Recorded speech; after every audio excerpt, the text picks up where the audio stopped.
인구가 4만 명 정도밖에 안 된단 말이에요, 대표님. 네, 저희 조치원읍이 한 4만 명 정도, 근데 거기에서 매출이 월 1억 정도는 나오고 계신 거고, 청주점이 한 1억 조금 넘고 월 한 2억 정도.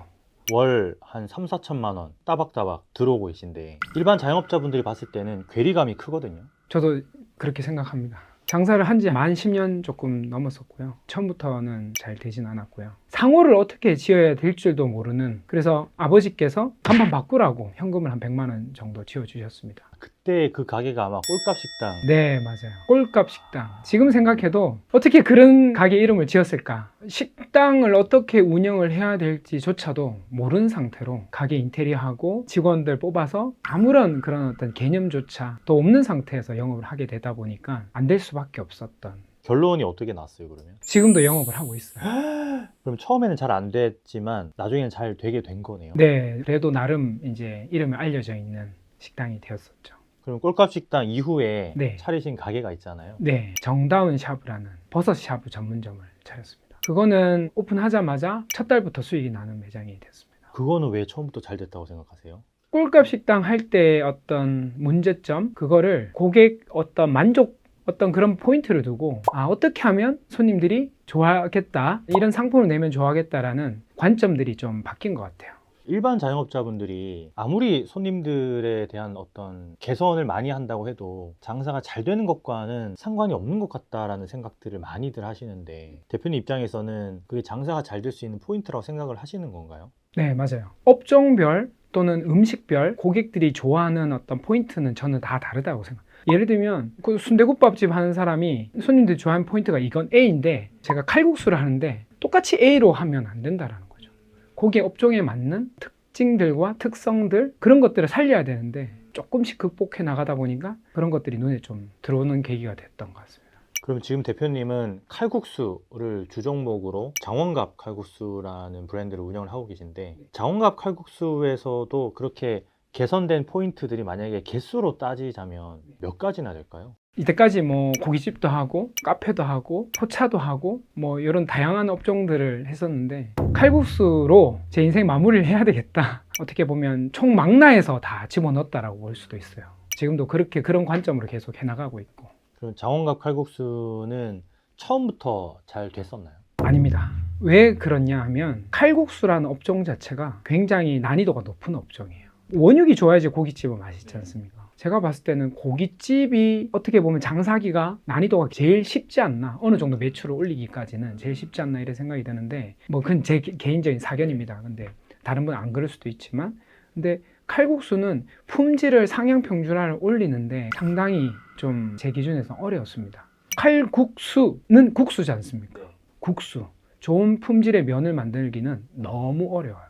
정말 어렵습니다. 자가 제면을 하는 업소조차도 그 품질을 유지하기가 너무 어려워요. 그래서 칼국수 집들의 특징들이 보통 보면 면의 특징을 거의 안 둬요. 워낙 난이도가 높다 보니까 거의 대부분 육수나 토핑 위주인 거죠. 뼈가 들어가는 칼국수라든지 해물이 이만큼 들어가는, 시각적으로 그거를 이제 좀 다른 어떤 특징을 보여주는 부분들인 거고, 저는 이제 너무 모르는 상태로 접근하다 보니까 그래, 칼국수에 면이 맛있어야지, 이런 아무 생각 없이 그렇게 시작이 됐었고, 요즘 메뉴 컨설팅 해주는 데 진짜 많지 않습니까? 근데 난이도 높은 칼국수를 컨설팅해서 받을 수 있는데도 그렇게 많지 않아요. 겨우 할 수 있다면 그 육수 정도겠죠. 그 외적인 거는 사실 쉽지가 않더라고요. 예. 대표님께서는 사실 지금은 국수 전문 브랜드를 운영을 하고 계시지만 카페, 포차, 그리고 뭐 샤브샤브, 뭐 일반 식당, 굉장히 다양한 분야 업종의 것들을 다 섭렵을 하시면서 장사는 건물주다에서 강의하시고 나서도 반응이 굉장히 폭발적이었거든요. 8월 26일 저녁 8시에 이 내용을 무료로 2시간, 3시간 정도에 걸쳐서 해주신다고 하셔가지고, 전 개인적으로 대표님이 잘하시는 게 재방문을 만들어내는 고수다 라는 느낌을 받았거든요. 혹시 그때 그런 내용들이 좀 포함이 될 수 있을까요? 네, 그거 말씀 안 드리면 안 되는 거잖아요. 그쵸. 네. 이때까지 했던 것들을 위주로 사례로, 또는 지금 하고 있는 것들 사례로 준비를 한번 해보도록 하겠습니다. 그리고 칼국수를 하시면서 건물을 매입을 하셨고 본인 건물에서 이제 브랜드를 운영을 하고 계신데 이 내용도 사실 많은 분들이 궁금해 하거든요. 이것도 좀 포함을 시키면 네, 좋겠는데 가능할까요? 네, 얼마든지 가능합니다. 알겠습니다. 그러면 8월 26일 월요일 저녁 8시에 이 내용들을 좀 다 말씀을 해주시면 좋을 것 같고 제가 고정 댓글에다가 어떻게 참여할 수 있는지 달아놓겠습니다. 그리고 일반 자영업자분들께서 대표님을 보면서 이런 궁금증을 많이들 가지더라고요. 어떻게 그렇게 막 연매출 막 10억 이상씩 한 매장에서 2억 가까이 월 매출이 나온다라는 게 진짜 너무 신기하다. 대표님은 어디에 포인트가 있다고 생각하세요? 저는 식당에 고객들이 만족할 만한 포인트가 여러 가지가 됐을 때 가게 볼륨은 커진다라고 생각을 항상 하고 있었습니다. 그래서 시작 전부터 계산하고 나가는 끝날 전까지 그 포인트를 계속 저희가 트라이를 하는 거죠. 그러면 장원갑 칼국수를 입장할 때부터 나올 때까지 포인트가 있다면 몇 가지만 좀 말씀을 해주시면 좋을 것 같아요. 별거는 아니지만 1층 로비에 오시면 MOT 선을 제 나름대로의 그 과정을 만들었습니다. 로비 오시면 제가 영상에 나오는 저희 음식은 이렇게 돼 있다라는 설명을 충분히 들으시고 퀴즈존이 있습니다. 간단한 퀴즈도 푸시고 엘리베이터를 타시면 또 어떤 손님들이 혜택을 받을 수 있을 만한 저희 또 장원갑 가이드가 있습니다. 그 가이드도 보시면 흐뭇하시죠. 본인들의 혜택이니까. 그 다음에 이제 2층 식당으로 진입을 하시면 손님들이 눈요기하실 수 있는 것들이 또 있습니다. 막 즉석에서 과자를 생산하는 뻥튀기 기계도 있고요. 대기하면서 드실 수 있는 미숫가루 슬러시도 있고 과자도 잔뜩 있고 그것도 다 손님들을 위한 고객님들을 위한 어떤 거리들인 거죠. 그 다음에 이제 자리를 안내를 받으면 한 그릇을 주문을 하게 되면 음식 안에서도 4-5가지의 고객들이 만족할 만한 키포인트가 별개로 두고 있는 거죠.